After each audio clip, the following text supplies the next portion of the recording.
your first stop for learning to write fantastic fiction. Welcome to Firsts in Fiction, your first stop fantastic fiction. I'm your host, Aaron Gansky, author of The Bargain, The Hand of Adonai series, and Firsts in Fiction. And I'm Alton Gansky, coming to you from a very hot Central California, and I'm the author of about 50 different works, including a lot of novels and some nonfiction works and the like, and doing some self-publishing as well. And with us eventually, shortly, hopefully, will be Molly Jo. She just popped in and then popped right back out. So she is continuing to battle some technical difficulties, and which is one reason why she is trying to raise some money for a new computer, I think, to avoid some of these little snafus. So she'll be joining us soon tonight. And we do want to welcome all of you who are listening to the audio-only podcast. Reminder that you can watch us live 6:30 p.m. Pacific Standard Time on Tuesday evenings, or you can catch us later on YouTube whenever your schedule is. You can do that as well. So if you'd like to reach us, you can reach us at firstinfiction.podcast@gmail.com. And don't forget to, if you like what you hear, click that thumbs up button for us. It helps us out quite a bit. Now, I did want to say, it's good to be back, Pops. It's good to have you back. It's been a couple of weeks. Yeah, I was thinking about that today. It's been a long time since we've missed 2 weeks. One because of Blue Ridge, and of course that makes sense. That was a lot of fun, and they set new records. I gave up being director, and they set a new attendance record. I should have quit a long time ago. But that was good. But then and then on the way back, I got stuck in Dallas-Fort Worth Airport, so ended up missing some things. But it's good to be back. It's good to be back. I miss this. Absolutely, likewise. And speaking of good to be back, Molly Jo, you're here, and you've got your lower third on just to show Pops and I how inadequate we really are, I suppose. So yeah, good for you exactly and your lower third. Why don't you introduce yourself? I am Molly Jo, really. I am producer of the podcast. I am author of The Unemployment Cookbook and the upcoming mystery location novel, NOLA. Hello. Hello. And big kudos to you, a big thank you for stepping up, you and Steve, stepping up to keep the cast going last week with Edie Melson. And despite the plethora of technical difficulties, yeah, you were never ever allowed to miss another episode ever again, ever. You cannot miss ever again. That's what I've heard. I think the first time you said that, you used 2 more evers. I think so. There, so apparently the impact is lessening. Yeah. So. Well, and I apologize to the people in the chat room. Let's jump in and kind of get back into it. The quality was a little bit rough, but I mean, compared to what you guys were up against, you were still able to put out some good content, and that's what we pride ourselves on. The quality may not have been as great, but the content was superb, and good. Already hearing some really good things about what Edie had to say and how you guys did that. So good things there. Ask the author. I really missed doing this last week, and last week we did Mia Northrup, and we're going to do another one of her questions because she sent me a nice little email. She listens from Australia, by the way, so we are an international podcast. It makes me feel very refined. She asks this week, when rewriting and removing whole chapters, what do you physically do? Do you cut it and paste it into another document for reference just in case, delete it and say goodbye, or something else? And so for me, it really depends on what I'm cutting and the way that I'm doing it. So, for example, if I'm working on a novel and I find a scene that I can't keep, I have to ask myself, is this a scene that will pop up later in the novel? Is there some writing that's good enough to preserve to put in the novel later on? If I'm writing a series, is this something that may not fit in this book but may fit in another book?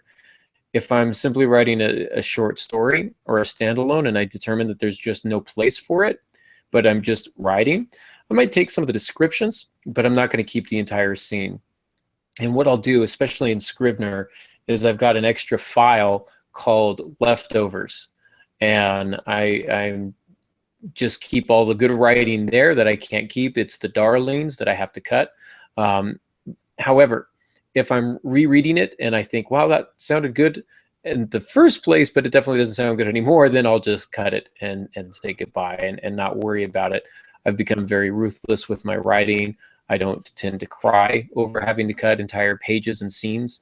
And so I tend to do that. So if there's just nothing that's worthwhile, if it was me kind of clearing my voice, getting started in trying to get my feet wet in the scene and trying to figure out what I want to do and how I want to do it, then I'll go ahead and cut that, because that's not going to work in any other project. So how do you handle it, Pops? For some reason I'm thinking of Jack Kavanaugh, who was teaching a college class, and he gave an assignment. It was a 5-page paper, and everyone in the class complained, 5 pages, and he just cleared his throat and he says, I throw that much away every day. So you get used to cutting stuff. Hopefully you don't have to do that really every day, but that was the point, that he's had to cut a lot of stuff. I had to do that in a book that my agent had sold to a publisher. The publisher really wanted it, but they thought it was too long. And I remember what publishers have to do is they think, what can I sell this for? Then when will it break even? And they just thought it was too long, and they would have to charge too much money. So they asked me if I'd be willing to cut it down. And I said, sure. They said, well, we need you to take out 2 out of every 5 pages, which is like 40% of the book. And I did it, but it was horrible. And then I had to do it again to try to make it right. Made a real hash of it. But what I did save everything I cut out of the book, and I did use some of it in another book later. I had a scene that I really wanted to use at some point, and I think it was several years, but then I found a place for it. So I had a really good and productive day one day, cut and paste. And, of course, you have to doctor it up some. So my suggestion is, if it has any value at all, even if it does nothing but encourage you a little bit, save it. And I just create a file, a digital file, called Cuts. And so I did that one, Terminal Justice Cuts. And I just saved them in there, and it works out. So, yeah, I recommend saving them, unless you know it's just garbage. You don't save your garbage. So, but if it's got some value to it, go ahead and save it. It may, if nothing else, it may trigger something you use later, an idea. Absolutely. How about you, Molly? Yeah, I do the same thing. I have a master document that I have from the beginning, and when I start doing edits, I copy it over into a secondary document so I can make sure that I like the before and after scenes of seeing what's what. So I will try to do that, keep the original, and then if it's something that I really don't want to keep, I'll just delete it and throw it in the trash. Otherwise, I'm holding on to too much. But generally, I do have what I call a pick-apart folder file that I keep for maybe future reference, or it's just a great line that I can't necessarily use right here and now, but I will find a reason to do it. Pick apart. I love that. That's a great description. I thought leftovers was pretty good, but then all my leftovers tend to just go bad in the fridge, so maybe I need to call it pick apart. Maybe I'll go back to it a little bit more often. I do that a lot with poetry, actually, is good lines in poems that I'll cut end up.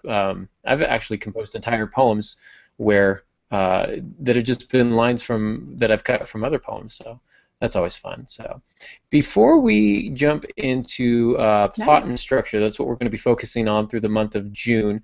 I did want to make a couple of announcements. First of all, June 17th through 19th, I will be speaking at the Greater Los Angeles Writers Conference, and so it'll be my first time there. I'm excited about it. I'm going to be serving on a few different panels, 3-4 different panels, talking about openings and characters and things of that nature. And I'll be teaching a solo class on endings.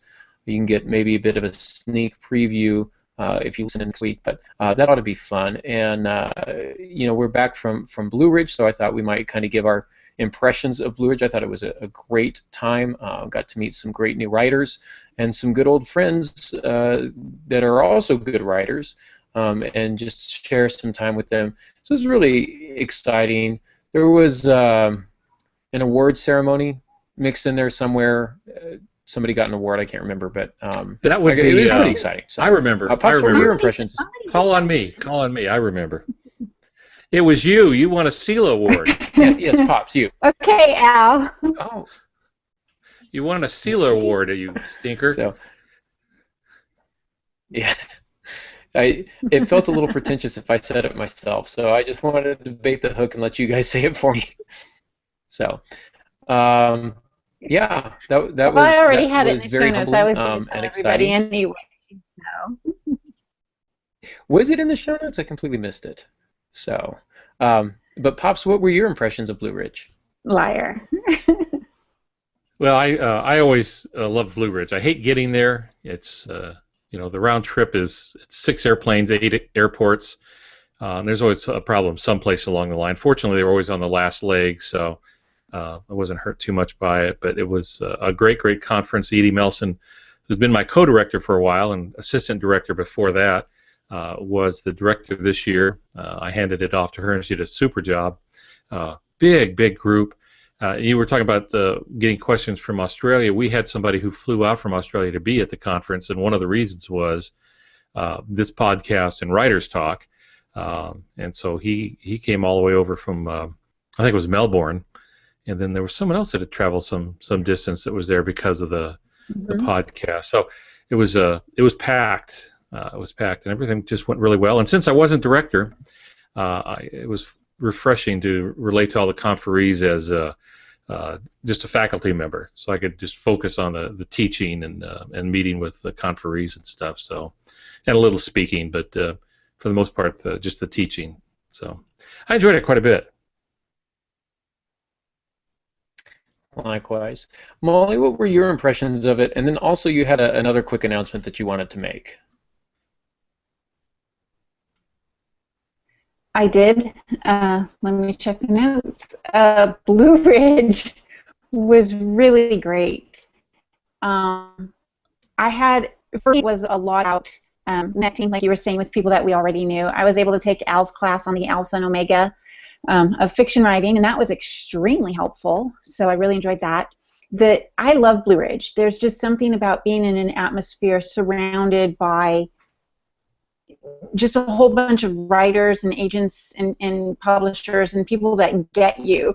You know, if you all of a sudden start writing notes on something furiously, they know don't interrupt you or something. It's a really different climate than trying to be a writer in the real world.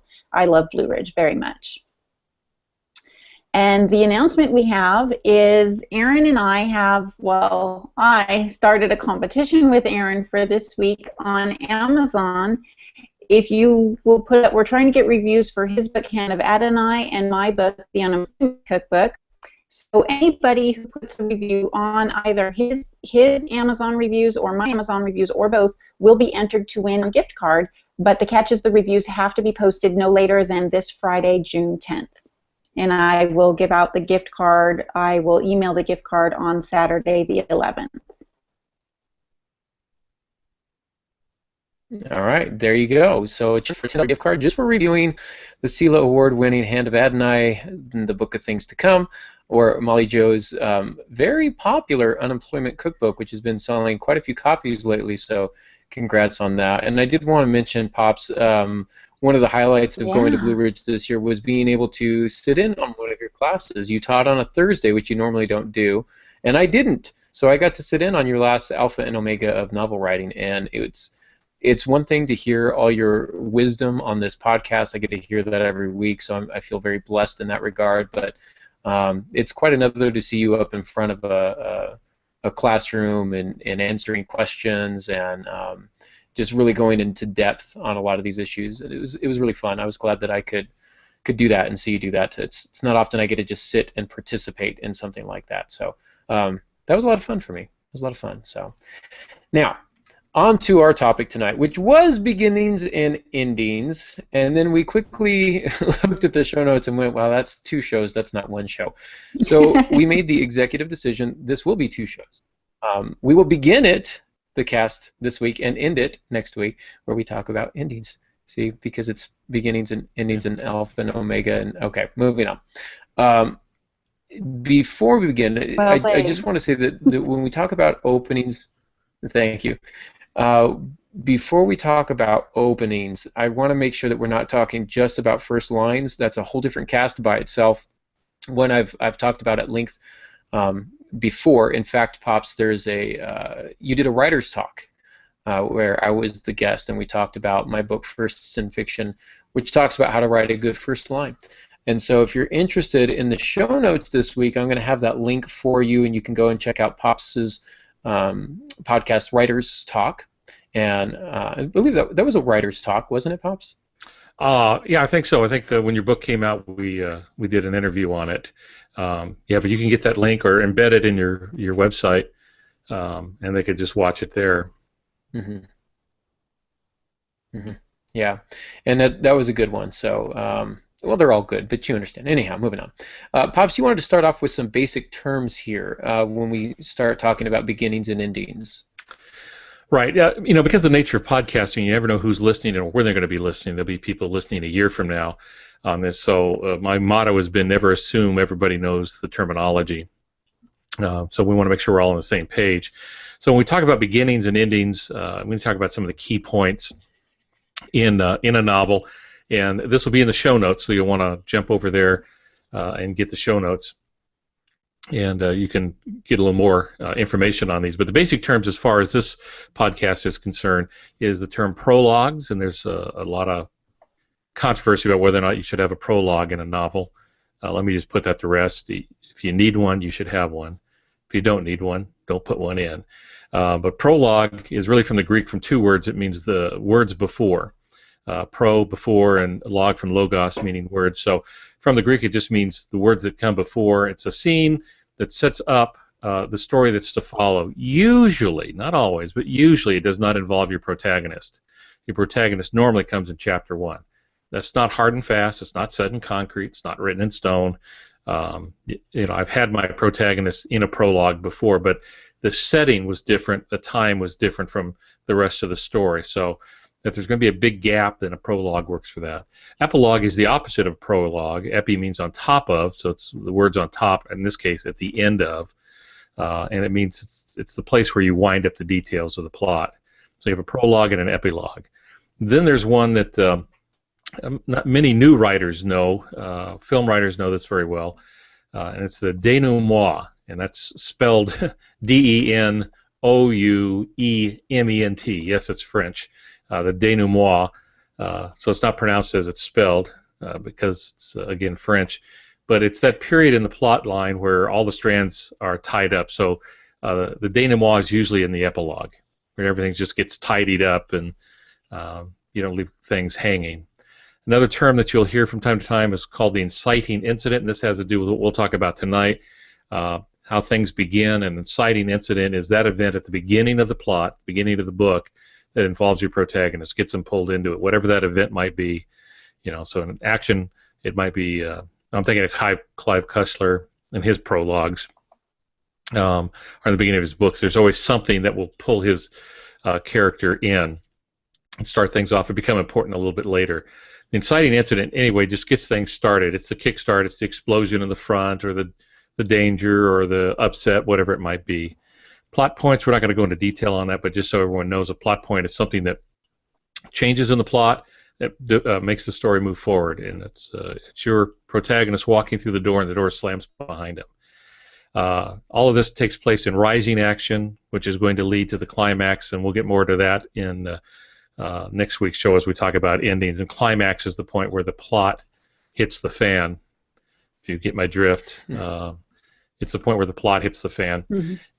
And it's, for the reader's point of view, once you hit the climax portion, the book is over. So anything you do after that needs to be to tie things up. So prologue in the beginning, epilogue in the end, denouement, where everything gets tied up at the end, inciting incident, the kickstart, plot points where things change in the rise in action, tension always gets higher, and then the climax is where it all comes to a head. So we'll be talking about the beginning stuff now.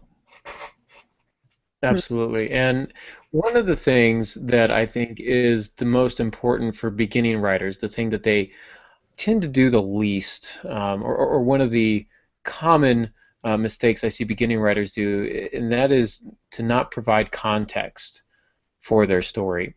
We need to know as early as possible when we are and where we are, especially if you're writing a sci-fi or something that takes place in a couple years in the future, or like historical fiction, for sure. We need to, without you having to, just say blatantly, New York, 1964, which you can do, by the way, and that's fine. But we need some of those details up front to provide context for where we are, so we can start to understand things. I remember reading a submission one time of this story that was, this guy was driving, checking his cell phone, he had his windshield wipers on, and then all of a sudden his car was flying. And I thought, wait, whoa, why? How? What year is this? He's got a flying car, and all these other cars are flying too, and he's got like this technology that isn't around today. But then he's got some really antiquated, which should have been theoretically antiquated technology, like a cell phone.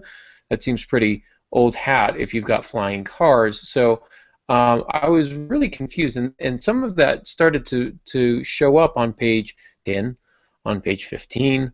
On page 20, and I'm thinking, I had this figured out completely in a completely different manner. It was very confusing to me. And so what you want to do is you want to provide that context, but you want to do it in such a way that it's clear. I'm trying to think, Tale of Two Cities, it was the best of times, it was the worst of times, it was the age of wisdom, it was the age of foolishness.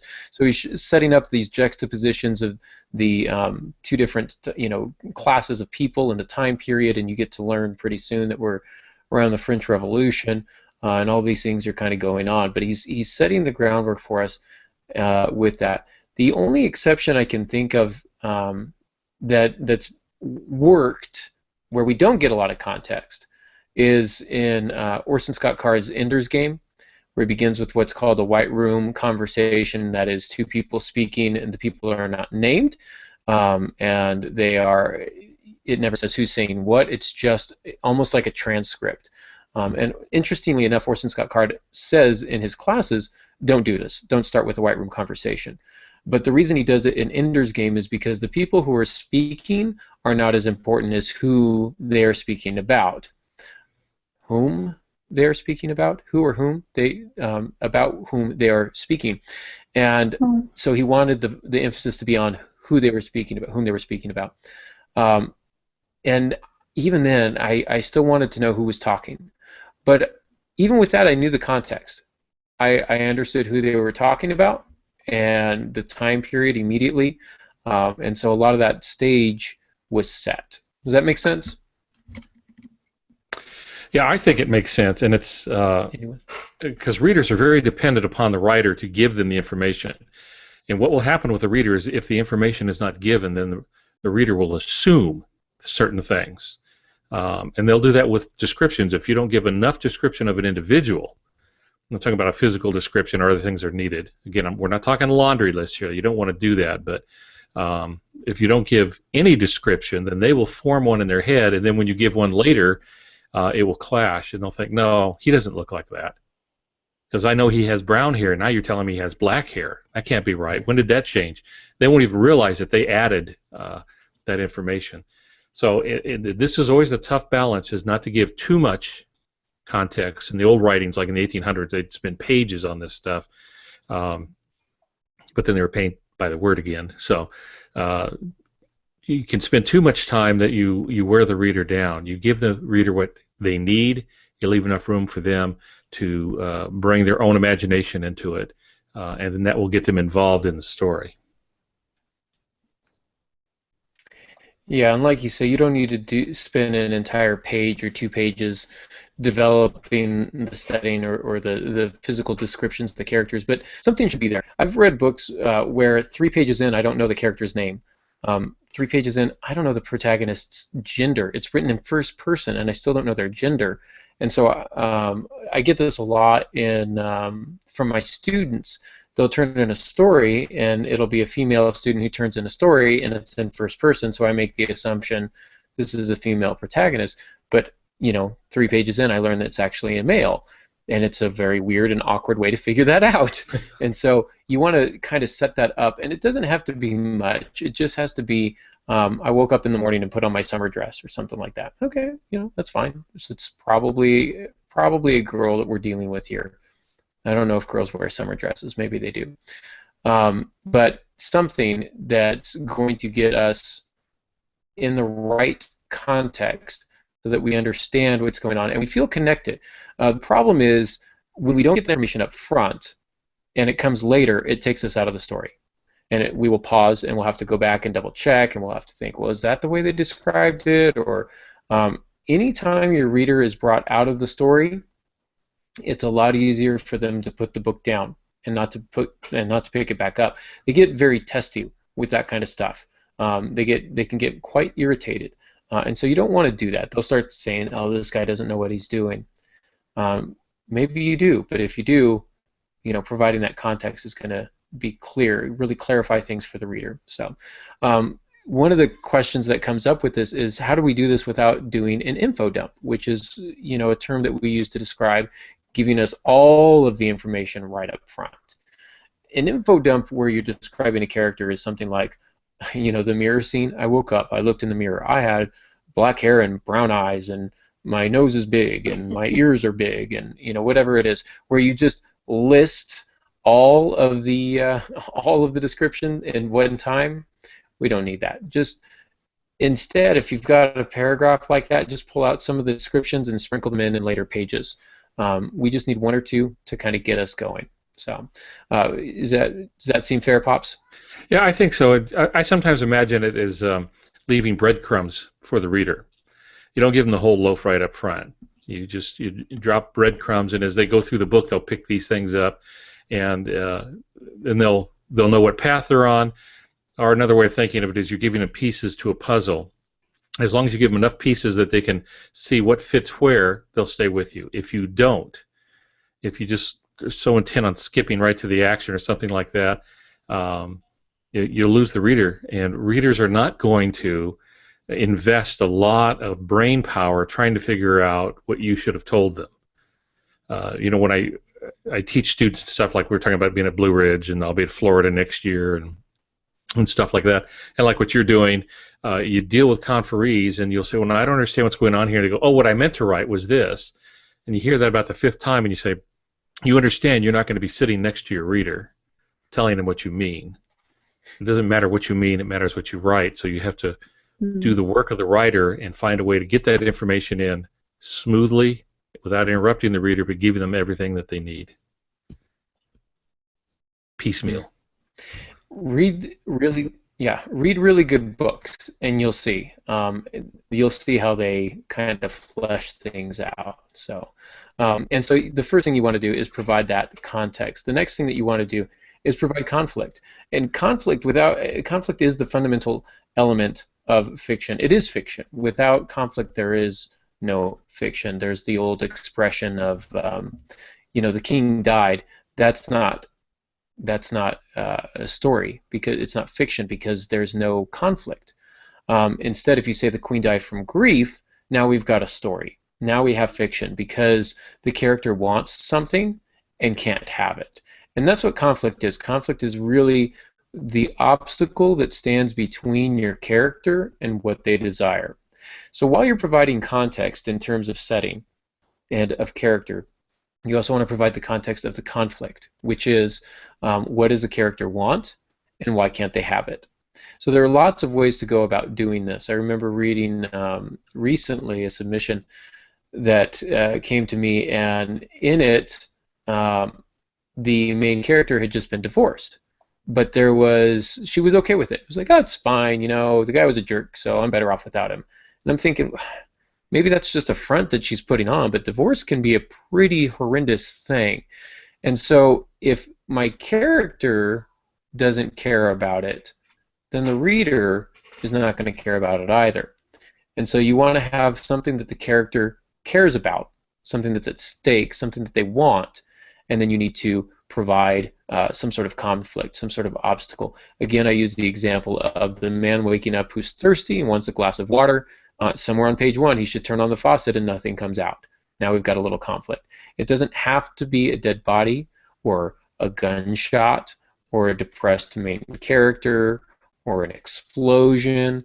It can be something simple like a traffic jam or something as complex as the ending of a marriage. But you've got to have some sort of conflict, and you want to establish that early on. This might be the inciting incident. Pops, I think of your A Ship Possessed, where I think he's a recently retired Navy captain, is called back into active duty because, oh yeah, there's this weird submarine that surfaced and should not be in this ocean. Yeah, so that's your inciting incident, and there's your conflict because I'm just trying to play a quick 18. You know, I've just retired, and now I've got to get back into active duty, and the price that it takes on him, or what it costs him in terms of his marriage, because his wife is happy to have him home, and now he's got to go back out. There's some conflict there. Without explosions, without dead bodies. Granted, you do have a demon-possessed ship, but it's not something radically, I guess sensational, overly sensational. Don't try and shock us. Just provide a little bit of conflict, and not having any water can be a compelling conflict if it's played correctly. Does that make sense, Pops? It does, and this is one of those cases where I used a prologue because I wanted to introduce my main character in the first chapter, but I needed to set up what the problem was going to be. And so in A Ship Possessed, which is really a submarine, they call them boats, but we've talked about this before. No one's going to buy a boat possessed, so we called it A Ship Possessed. But I start with a hang glider who has nothing to do with the story after this, but where the World War II submarine runs aground. It's first seen by a hang glider flying over Black's Beach in San Diego, in Torrey Pines, and he sees this big hulking World War II submarine, and that's how I get the submarine in first. So I get the MacGuffin in first. In Chapter 1, then we see Captain J.D. Stanton, retired, called back to active duty, and not real happy about it. He doesn't want to be called back to active duty, but nonetheless, he's going to do what he needs to do. So in that case, the prologue set up Chapter 1 for me and gave the readers what they needed. We knew we were in San Diego. We knew a submarine was playing a role in this, and then we meet the main character in Chapter 1. We know he's on a golf course in San Diego, and on it goes from there. So we've got the context, we've got the character, and we've got the first basic conflict is that he's being called to do something he doesn't want to do, and then that becomes a bigger mystery and adventure. Mm-hmm. In the bargain, I do not begin with a prologue, but I think the first line is something like, as a favor to my sister-in-law Ada, I agreed to meet, quote, a fan. And he begins to go on and talk about how uncomfortable this is for him. He doesn't want to talk to this guy, etc. So there's immediately some conflict there. He's in an uncomfortable situation. He's doing something as a favor to somebody that he may not actually like that much, but he's doing it to keep his wife happy. However, in Hand of Adonai, we're dealing with more like epic type fantasy, and so I do begin with a prologue, partially because it's expected, or at least acceptable in that genre. And secondly, I wanted to establish the world that my characters were going to eventually end up in, and I wanted to do it sooner. And so I started off with this kind of historical moment that's important in the world that they're about to fall into, and describe that. And I start to set a lot of things into action in the prologue that ripple throughout the rest of the book and throughout the rest of the series. I actually have 2 scenes in my prologues for Hand of Adonai series. It's kind of a thing. So book 1 has a 2-scene prologue, book 2 and book 3, etc. And I did that partially because I'm following 2 different time periods, and so I wanted to show kind of the history of the world without having to kind of do this info dump where, come with me, lad, and I will explain to you the history of the world. I didn't want to do that, and so I'd rather dramatize it. And so I did that through the prologue. The prologues do not focus on the primary characters that you follow throughout the book. So, but immediately there's conflict in those. Even in those prologues, they don't focus on the characters, the main characters, but those characters that they do focus on still have a conflict, in the same way that your hang glider is out for a nice morning hang glide and then sees something that is very strange and unusual, and it upsets his normal everyday life. So there's some conflict there as well. Would you agree? Yeah, I would, and sometimes it can be quite subtle. I'm sitting here thinking of Melville's Moby Dick, and the first line is, "Call me Ishmael." So you get the character right off the bat, but then if memory serves me, correct me if I'm wrong about this, Aaron, but if memory serves me, he's talking about going to sea for the first time. And that right there is, the reader's going to say, boy, you probably don't want to do that. And so there's a sense of conflict. Of course, that something's going to happen at sea, so already the reader's expecting something terrible to go on, even though we don't know at that early reading what's going on. We just know that it's going to be there, and it's enough to do that, to have an interesting character. What's intriguing with that line is "Call me Ishmael." Oh, it has its own sense of conflict because it doesn't say my name is Ishmael. It says "Call me Ishmael." So that may not be his real name. He's telling us to call him something. And then the other thing that's really intriguing about it is the second line. You've got "Call me Ishmael," which is our first line, three words. The next sentence is almost a full page, and he goes on and says, whenever, I'm trying to think, hold on, I just pulled it up here. Maybe not. Where are we? These are extracts. This is not what I want. Anyhow, I was trying to look it up, but it says something to the effect of, whenever I feel like walking into the street and knocking people's hats off. Yes. And he's just going on about how discontent he is. When the world sucks and you just want to poke people in the eyeball because you're just not happy, that's when I start thinking it's time to go to sea. And so you have immediately in that second sentence conflict. This dude is unhappy. And he's kind of funny because he's talking about knocking people's hats off. Like, I would just love to walk down the street and do that if I didn't think it would get me beat up or arrested, just to see what people's reactions would be. But you've got your character, though we don't know how tall he is. We don't know what color his eyes are, and it doesn't really matter at this point. We know he's discontent with his life situation, and he's going to do something about it. That's developing character. And that's what our next point. We want to provide character. We want to provide context. We want to provide conflict, and we want to provide character. Going to be on any opening page, any opening chapter, you're going to have at least two characters. The first is going to be your protagonist, and the second is going to be your narrator. Now, we've talked about this. The exception is going to be in the prologues where you might focus on a different character. But one thing that people don't often think about is the narrator. Now, in first-person accounts, first-person stories, your narrator is going to be your protagonist. Not so for the third person. Third person, your narrator is a different character. And you can do a lot of cool things with this. So think of The Book Thief.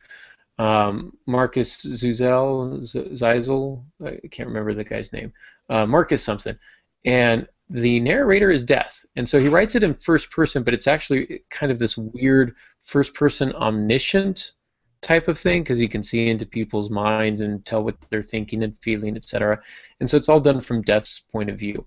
Kurt Vonnegut in Slaughterhouse-Five, it's from chapters 2 through 9, but chapters 1 and 10 begin in first person where Kurt Vonnegut, the author, is speaking and talking a little bit about his life, and he inserts himself into the text, which is a term we would call an authorial intrusion, which most people would say don't ever do it, but Kurt Vonnegut did it all the time, became much beloved for it, it became kind of his shtick, and I think it's because he did it well, and he did it properly, and it was comedic in the way that he did it. But remember that your narrator is going to be different than your protagonist and probably may not say things the way your protagonist would. So you want to pay attention to your point of view as well. The character's desire, we already mentioned this, needs to be clear, and the voice of the narrator must be engaging. And this is really what it boils down to. Here's a question for you. Do I want to listen to 40 minutes or longer than that? Do I want to listen to this guy talk for 350 pages? Do I want to listen to this girl talk for 350 pages? Do they have an interesting, unique way of looking at the world? those types of things. So when you look at The Catcher in the Rye, and he says things like, the first thing you'll want to know about me is my lousy childhood and how my parents abandoned me and all that David Copperfield kind of crap, but the truth is I don't feel like much going into it, if you must know. Something like that. I probably butchered it, but you get the sense right now that this guy has a very specific way of viewing the world. He's very jaded. He's probably young. He's discontent with life circumstances, and it's kind of an interesting way of spinning his discontent in such that it enthralls the reader. So you want to provide your context, your conflict, and your character. Pops, you have more on character? Well, I just read through the next edition of the Harbinger series, which is written by Jeff Gerke. Frank Peretti had to go off to another project, so as we start the next cycle of 4 books, Bill Myers has his in and introduces a character, and Jeff has to take that character, and it's all done in first person. And Jeff did such a remarkable job with it. I was going through and doing a light edit on it. I told him that I really don't like his character. You did a great job. And there's a scene, there's supernatural overtones in all of these, where he's facing he calls him a ghast. It's kind of like a ghostly monster kind of thing with that. And for a brief moment when I'm reading this, I'm rooting for the monster because I just like the protagonist so much. But that was the goal. Or as I told Jeff, I just like this guy so much that I want to punch him hard enough to make his grandparents scream. They'll feel it all the way through his lineage. Just really didn't like it. But of course, there's a character arc. We're not supposed to. His job is to make me hate this guy. And he did it very well because of the voice of the character, the attitude of the character. But he kept showing through this that there's something redeemable in the guy. So yeah, when you get the proper details, you get the proper voice, and the voice is great because the guy really needed to be slapped around a little. Literally, not literally, literarily speaking, needed to be have something happen to him. Unfortunately, Jeff did that to him, so he had it coming. But it makes him a better character now for the story with that. So you can generate all kinds of emotions about your characters. You can get pity, love, admiration, hatred. There have been several characters I've just really, really hated, and you can't wait till something bad happens to them in the book. So the way you use that first-person voice will change the way the reader responds. You will manipulate the reader's emotions and feelings towards that character. That's one of the strongest things you can do as a writer. Absolutely. The reader must be in some way emotionally connected to your character. Doesn't mean they have to love them. One of the most fascinating stories I read was told from the point of view of a peeping Tom who was contemplating breaking into this house and doing some pretty unspeakable things to this woman. And the whole time you're horrified because the way he's spinning this, it's like this dude is very sick in the head, and you almost feel sorry for him, but you worry more about the woman.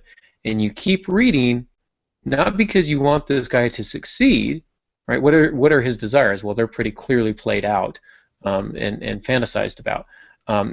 You're actually rooting for the woman here. You're reading to make sure that the protagonist doesn't accomplish his goal. And redeemably, thankfully, at the end, there is a redeeming moment where the character decides not to pursue this particular fantasy, and he gets on a bus and he leaves, and the woman is safe, etc. So it's got a decent ending because he finds some sort of redemption, and he talks himself out of doing what he knows is wrong. And so there's a little bit there. Very uncomfortable to read, but it's definitely something that I finished reading. The real killer, the real book killer, is going to be apathy. When you don't care about the character or any of the characters, when you don't care about how the story turns out, right? If you're writing an epic fantasy where they're trying to save the world and nobody cares about the world, that's problematic. That means you haven't been doing your job, and nobody's going to finish that book if they don't care, and if they don't care quickly. There have been several books where I've read a chapter or two and thought, just don't care, and I put it down. Sure. It makes me sad to admit that publicly on air, but at some point, I'm not a young man anymore, and I have to think I only have so many hours in my day. I only have so many hours left in my life. So, do I really want to spend them on this particular book when I could be reading something else that I know I enjoy?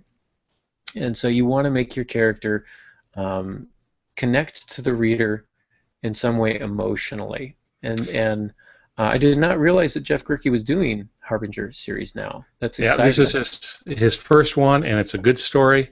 And don't let me put you off when I say you don't like the character. This is the whole thing's about different people working together and changing over the process. But he's a very unique character. The idea is great, and of course, and this is what applies to us in this podcast. Is in the Harbingers we have a very short amount of time to do this because they're all novellas. So each book is formed from 4 novellas from 4 different writers. So he has to get to that point right away. Right off the bat, we have to know whether or not we're going to like this guy, whether we're going to root for him, what the problem is, and that's the importance of beginnings. The beginnings are the most difficult things. The chapter that most writers will spend the greatest amount of time on is the first one. So you have to start strong one way or the other. Now, and again, like you said, it doesn't have to be a gunfight. In romance, it's different. In a cozy mystery, it's different, but you still have to somehow generate a cord that will connect them, an umbilical. It'll connect your reader to the story so that they don't want to go away, that they would rather read your book than watch television or play some game on their iPhone or whatever it might be. They want to spend time with the character. And haven't we done that? We've read characters that we love so much that it's just a joy to come back to them, and we even reread the books to get acquainted with them. But all of that is set up early. You can't wait too long, and that's why the beginnings are so important, including, and they get your book on this, First in Fiction. If you're listening to this and you haven't got Aaron's book, First on Fiction, you need to do that. It's a short book. It's an easy read, but it's just got all kinds of material in there that you need. But from that first sentence to the first line to the first paragraph to the first page in the first chapter makes all the difference. So the beginnings are very, very important. And I dare say they're probably more important than the ending.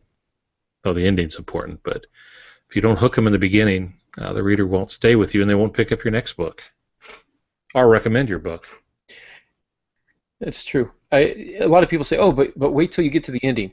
No, I'm not going to wait till I get to the ending. That seems ridiculous. Why am I going to waste my time reading 250, 300 pages to get to the last 50 pages? If you've got good stuff, don't make me wait till the last 50 pages. That should be in the first 50 pages. And then I'll trust you to give me a good ending if you can give me a good beginning. And I think I've used this example before, but when I was in the band, you'd play a show. What are your 2 best songs? You open with your strongest song, and you close with your strongest song. You want to immediately announce from that first note that you belong on that stage, and that the time and the money that audience has spent to come and see you is well worthwhile. This is going to sound perhaps a little bit like bragging, but back in the day, we played down in LA a lot. We played all the clubs down in LA, and we opened for this really big band. It was they're called the Atomic Punks, and they're a Van Halen tribute band, and it is the closest thing to actually watching Van Halen. They're incredible, have a huge following, biggest show we've ever played in our lives. We're at the Whiskey in Los Angeles. And when we took the stage opening for this, nobody cared about us. Nobody had ever heard about us. They didn't know what our name was. They were at the bar, and we started our first song, and by the time we were done, everybody was up front, pressing up against the stage. Everybody had left the bar. Everybody had come down front. Everybody was having a good time. And it was that thing, our first song, you've got to show we belong here. And then when you end, you want them calling your name. Same thing with writing. You want to immediately announce that you belong here, that you're a good writer, and that you're going to do a good job and weave a good tale with compelling characters and compelling conflict and plot that's going to bring them all the way through to the end. If they read your first chapter and like it, they're going to trust you to deliver a good ending. So you want to make sure that you're doing that. One of the other ways you can do that, we've talked about context, conflict, character. And the next one that we want to talk about is detail. And this is one that a lot of people don't really talk about. I'm a stickler for this. I come from kind of the school of poetry where everything is about imagery, sight, sound, smell, taste, touch. If you can immerse me in a world that I can feel, where I can feel the textures, and I can smell the scents, and I can see the sights and hear the sounds, etc., taste the foods, etc. Now I'm not reading, I'm experiencing, I'm living something. It's kind of like Star Trek's holodeck, right? Except better. It's a little more compact, and it's my imagination. I'm doing something. And I love that. And readers love that. And the way you do that is to provide detail. So go back through, I would say, your beginning to make sure that you're appealing to your five senses, the five senses of the reader. What do your characters see? What do they hear? What do they smell, taste, touch, etc.? Are you hitting at least 4 of those? 3 of them? If you're only getting 1 or 2, there's probably an issue. Okay, so we want to get some of that good solid detail so that our readers will trust us to continue to provide an experience where we are showing rather than telling, right? Right. So, Pops, how do we find a balance? How do we make sure that we're not overdoing it with that, though? Because there's a line, right? Yeah, there is. You don't want to overdo it because then you lose your reader. You bog them down. The thing that kills most books is they start off slow and then the action starts off slow and then it bogs down from there. You have to have some compelling reason for the reader to keep going. So you don't overdo it. Again, you space this out. Maybe it's like a really fine meal and it's going to be 8 courses or something. You don't put it all on the table at the same time. You do it bit by bit by bit. So you give the detail that's necessary for that scene. You're not giving details necessary for the next scene. You're giving just enough detail for that scene. And when you get into a transition where you switch scenes, you can add a little more detail. That detail accumulates over time with the reader, and they'll know what to do with it. They'll remember it, and every once in a while, you can bring it up again, sometimes with just a little line. Stephen King's 11/22, 64? 63. 63. I keep saying 64, 63. He keeps saying that he talks about time being resistant, and he brings that line up several times throughout the book. I'm trying to remember the line now. Time is, I've lost it. Time pushes back or something like that? Yeah, he does say that, but anyway, he just says that the time does not want to change, so it always resists. And he doesn't preach on it. He just brings it up early. And then in Act 2, it comes up again. Act 3, it comes up again. It's just the one line, but they will remember it from the beginning. So a key detail in the beginning will be remembered later. And sometimes you just have to bring it up. In fact, you bring it up, and we'll talk about this next time, in endings, how you bring some of the stuff that we talked about for beginnings back to the ending.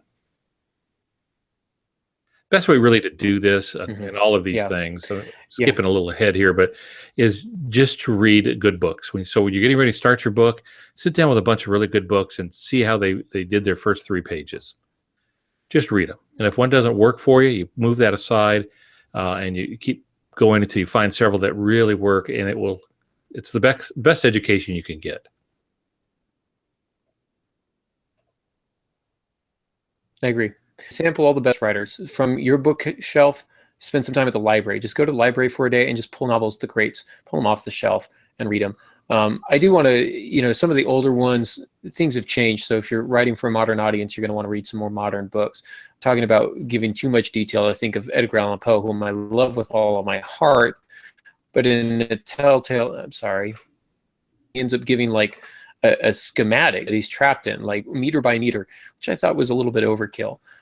Sherlock Holmes is going to spend 6.5 pages describing a room. Of course, that's where the dead body is, and so he's establishing all the different clues, so that's a lot more relevant. But the modern reader, or postmodern, the contemporary reader, tends to be a little bit overwhelmed with that, and they think it's a little bit too slow. So you want to kind of keep things going. The book, Brett Anthony Johnston put it together. He edited it. It is called Naming the World. It's a fantastic book that you should have in your library. He talks a lot about this, about detail and imagery and the balance. And he gives a lot of good examples about how much is too much and how little is too little, etc. So if you want more on that, I would suggest picking up that book. we could talk about voice. I don't know that we have the time. That's a cast in and of itself. But you do want to establish the voice of the narrator and the character early on, and make it kind of, I feel like we talked about that a little bit with The Catcher in the Rye. Is that correct, Pops? You remember? Does that, yeah. And so right. I co-wrote a book called Right to Be Heard with Diane Sherlock, whom I'm gonna see when I go down to Los Angeles. I'm excited about that. Nice. Haven't seen her in quite some time. She's a friend from Antioch, and we put together a little book called Right to Be Heard. And in it, she does a really good breakdown of voice. She does a chapter on voice, and she's done a lot of research on it. So if you want a good explanation of what voice is and how to do it, that's the book for you. It's small, it's cheap. I get money from it, so hooray for there. So there's really last 2 points here. We're running out of time. So I'm going to skip the next one, which is provide clarity, because I feel like we've already talked about that. I give the example of my first novel, which I called 3. I think the first line was Avery walked in blackness, and I spent like 3 pages describing how there was nothing to describe. I don't know. I thought I was very clever. At some point, that was very unclear. And then, of course, he woke up and it was all a dream. And don't do that. Don't play with your reader. Okay. I've talked to so many new writers. Well, the character is confused, and so I want the reader to be confused. False. You never want your reader to be confused. If your reader is confused, they stop reading. Everything should be crystal clear to the reader. If your character is confused, your reader should go, wow, this character is really confused. They shouldn't go, what's going on? So make sure that you're being very clear and specific with your language, your description, your detail, your characters, your conflict. All that has to be crystal clear so that your reader is not confused. And then the last thing, see, we ran out of time just doing beginnings. The last thing I want to talk about is asking and answering. And this is a principle I think of with the television series Lost, where it raises quite a few questions in the opening episode, but it answers a few of them. So it may ask 5 or 6 questions, but it's going to answer 3 of them in the first episode. It may not answer the other 3 that it raised in that particular episode, but it answers 3 of the 6 that it raises. I think Good Beginnings do this as well. They ask some questions. They provide some sort of mystery, things that we're not going to know immediately right away. But they also answer some questions for us as well. And what happens with that is it develops a bond between the reader and the author. It means I trust you as a writer to answer all of the questions that you're posing here, that you're asking. You've answered a few, you're probably going to answer the rest. If you only ask questions and you do not answer any questions for chapters and chapters and chapters, I'm going to become very discontent, and I don't trust you to ever answer those questions, at least not in a satisfactory way. I start to think of the answers to those questions. And so what I like to say is, one of the principles I talk about in firsts in fiction is the unexpected first line. I write this sitting in the kitchen sink. I Captured the Castle by Dodie Smith. She says, I write this sitting in the kitchen sink. Well, what question is that? Why in the world is this person in the kitchen sink? Why are they writing a book in the kitchen sink? The next line, if you answer that, the mouse scurried across the floor. Okay, so she's scared of mice. You've asked a question, you've answered a question, and I now trust you to answer the next questions that you're going to raise as an author. So does that make sense to you, Pops? Yeah, it really does. And the best first lines do that. Ray Bradbury's Fahrenheit 451, it was a pleasure to burn. And if you've not read the book, you didn't know about the book, your first question is going to be, what is a pleasure to burn and why are you burning it? And then, as you move through the story, you realize they're burning books and the like. In fact, one just popped in my mind while you were talking. Superman landed on the Earth at jet-like speeds, face first. And the question is, why would he land face first? What's the story behind that? So I would, as a reader, then have to read a little bit more to be able to find that out. And that's the same kind of thing. And that's drawing the reader in. So, yeah, you're absolutely right. And I think you mentioned, don't you, The Violent Bear, in a way, the Flannery O'Connor. Long first line. It's a long first line, but Yeah. it's kind of amazing, really. I'm going to see if I can pull it up real quick. So maybe you could do some tap dancing while I look it up. Sing a little song, a couple of bars here. You probably all know this. You can sing along. I'm not going to sing to you. Thank you. Again, the book is The Violent Buried Away. Flannery O'Connor. It was written in 1960. It was her second novel. I think she only wrote 2 novels. The rest were short stories and stuff, I think. But and she died a short time after. Do you remember her first novel? No. I will when you give me the title. Wise Blood. Wise Blood. Very few people know about that one. Well, compared to The Violent Buried Away, that's by far her most easily recognizable novel. Not a lot of people talk about Wise Blood, and I think it's because not a lot of people understand it. It's a work of sheer genius that is a little bit beyond me, and so which makes me sad. But I love the book. It's fantastic. I highly suggest getting it. And my internet is ridiculously slow, but the line says something about it was something like the dead body had been the table. If your internet's better than mine, so you could probably look it up. And I'll do a song and dance. So Flannery O'Connor is a great study in writing. If you want to know how to get good openings, read her short stories. They're fantastic, and her novels as well. But her short stories by themselves have incredible openings, great first lines, immediately establish everything we need to know about character and voice, etc. I think she's one of the masters. I'd also suggest maybe even yeah, here we go. Here we go. I got it. You got it? I got it, yeah. Francis Marion Tarwater's uncle had been dead for only half a day when the boy got too drunk to finish digging his grave, and a Negro named Buford Munson, who had come to get a jug filled, had to finish it and drag the body from the breakfast table, where it was still sitting, and bury it in a decent and Christian way with the sign of the Savior at the head of the grave and enough dirt on top to keep the dogs from digging it up. Very long sentence. A little convoluted, and that's why it works. You have starts with a person's name. You know he's an uncle. You know he's dead half a day. Then you're surprised to find out that the people who are supposed to be burying him are getting drunk, and he's still sitting at the breakfast table. So, and that is the beginning. Flannery O'Connor's book, her second novel, The Violent Buried Away. It looks like Aaron may have been dropped out of this. I did. I dropped and I just got back in. Yeah, there he is. He's back now. Can you hear me now? I can hear you now. Okay.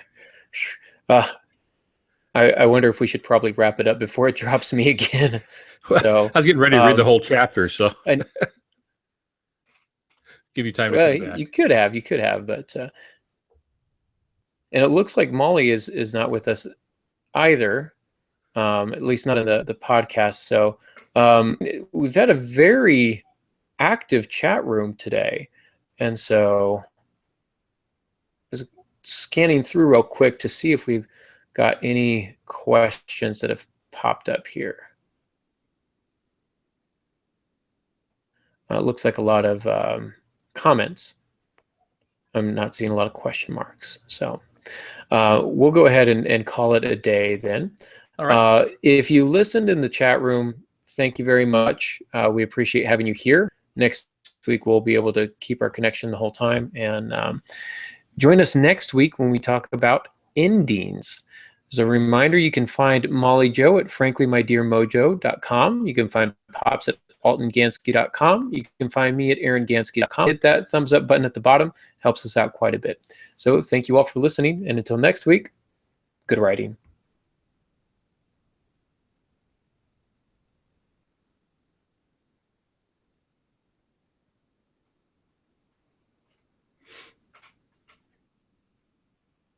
I clicked the stop button. Yeah.